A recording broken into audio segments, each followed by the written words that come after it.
Hi, everybody.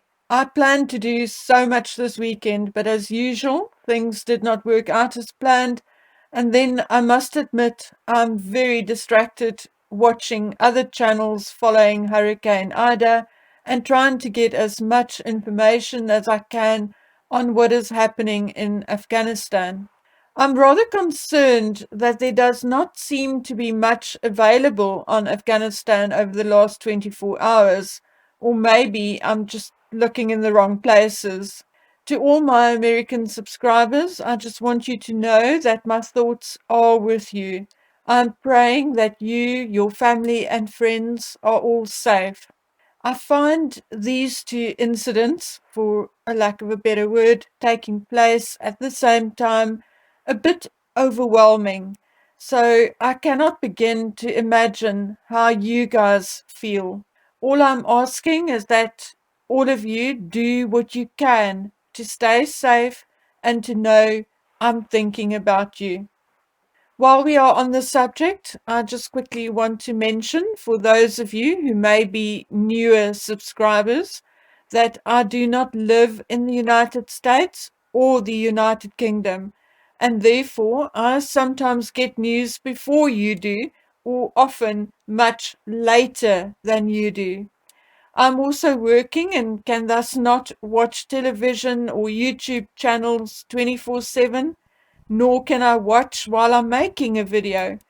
So, for the few people who were critical and nasty in the comment section of my community post, please catch a wake up. And if you want to criticize me for posting while the world is in turmoil, please go sweep in front of your own doors first and have that conversation with your fellow American YouTubers before you make assumptions about how I feel or think.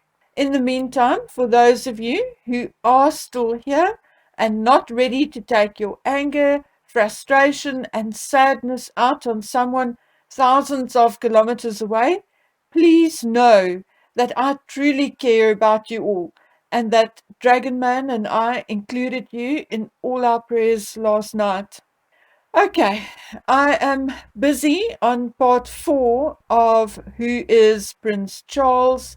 I'm busy on a video on the Suzanne Morphew case on the other channel, at least until my daughter comes home again next week, whereafter she will step in and buckle down on research, putting the material together, and doing some narration on the other channel.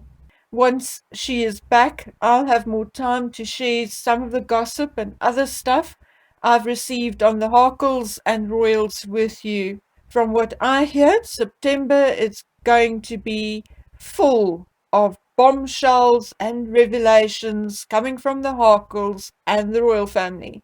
So I'm looking forward to some deep dives into what is happening and sharing the information I'm getting with all of you.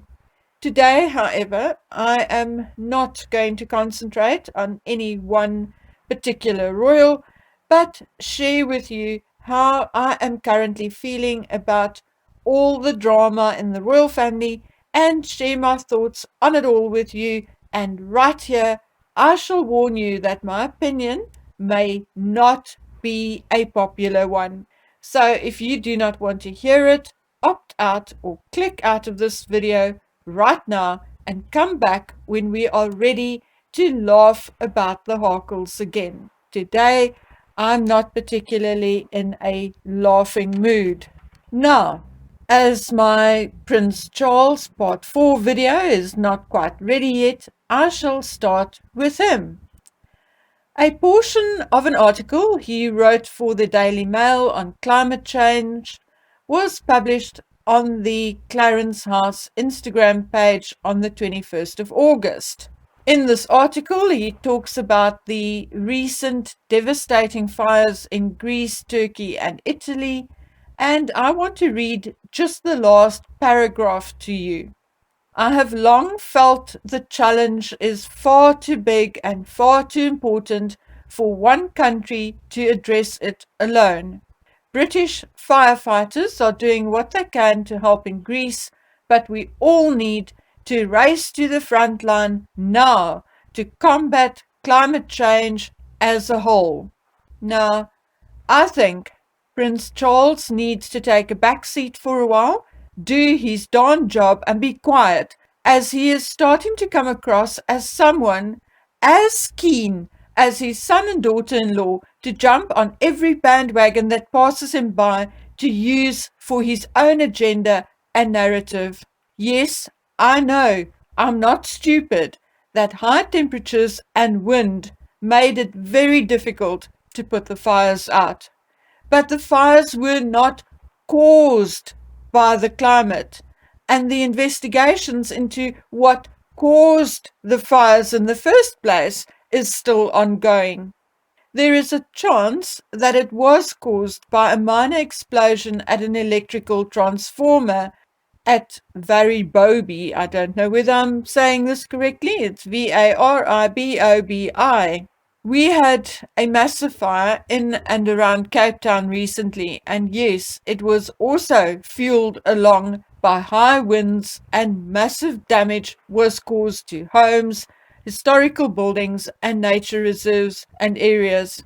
And what was the cause? Humans, their negligence and shitty attitude, not the weather. The weather only fueled and made the actions of these people worse.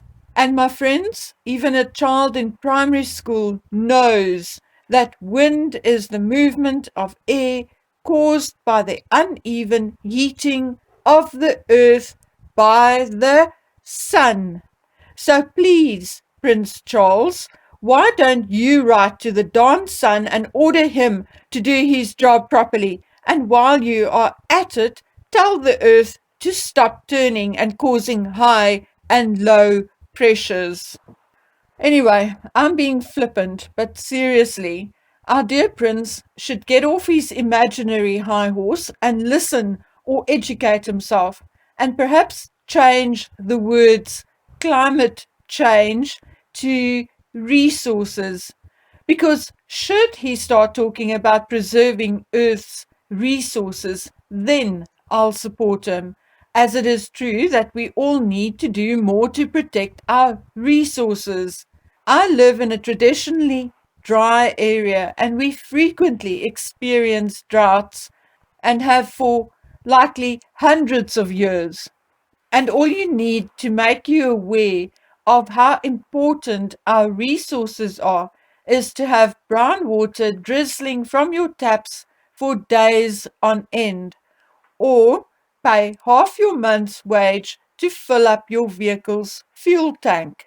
Ah, you say, but you see, if it rained more, you would not have these droughts. Therefore, Charles's climate change agenda is important. No, I say, because long before Prince Harry discovered private air travel, this area was a desert, with an area named the Hell many years before any of us were born. Earth's natural resources include air, water, soil, minerals, fuels, plants, and animals. And yes, Charles has done his bit to try and protect Earth's resources in terms of conservation. But then please call it what it is and stop the woke speak gravy train named climate change. And while you're at it, stay away from some little teenage idiot like Greta Thunberg, who wants to tell our children not to educate themselves, but instead to take to the streets and protest climate change. So next time he wants to shake hands with an adult who has been educated in these matters. In any event, Prince Charles should pause for a moment, think for a while, and hold a family meeting before preaching to the world. Honestly, how many of us take 3 SUVs on a 10-day holiday with us, like Prince Andrew did? How many of us fly privately to go play polo 700 miles away, like Harry did? And then speak to your mother, one of Scotland's largest landowners, whose lawyers lobbied Scottish ministers and who is now exempt from Scotland's new green energy bill due to the power of the thing called Queen's consent. Sort that out, Prince Charles, before you get on your jet to fly to the next climate change summit. Anyway, moving on. It is said that the Queen wants Prince Andrew to keep his title or his honorary role as Colonel of the Grenadier Guards after he stepped down from royal duties and effectively retired. For me, it is not even about whether Andrew is guilty of anything or not. But for Pete's sake, how tone-deaf and entitled can any family be? If you, my dear subscriber, worked as a store manager at ASOS or Walmart and you resign, you can perhaps enter the position on your resume, but you can no longer call yourself the store manager. How simple is that to understand? But apparently not so for the royal family. And then we have Scobie's epilogue to Finding Freebies causing a daily stir. Now we have to hear that the Harkles were very upset because the paparazzi photographed them in a private moment leaving a medical center after a miscarriage. Oh my goodness, Scobie, go away and tell your mistress to shut up. At the time, her buddies on Meghan's Mirror and others reported that Meghan was there seeing a dentist or orthodontist or whatever. Anyway, she had work done to her mouth. They should have sewn it shut as far as I'm concerned. Anyway, according to Maggie, her miscarriage took place end of July. Yet this very photograph that's now causing this stir was published on the 12th of July. And I remember that well because the 12th is my birthday. Anyway, who the heck cares anymore? I certainly don't. Instead, I'm now shifting my focus to Megsy's in-laws, who were bold enough to put a child which may not even exist in the line of succession. After all, it was the Queen herself who said, "We have to be seen to be believed."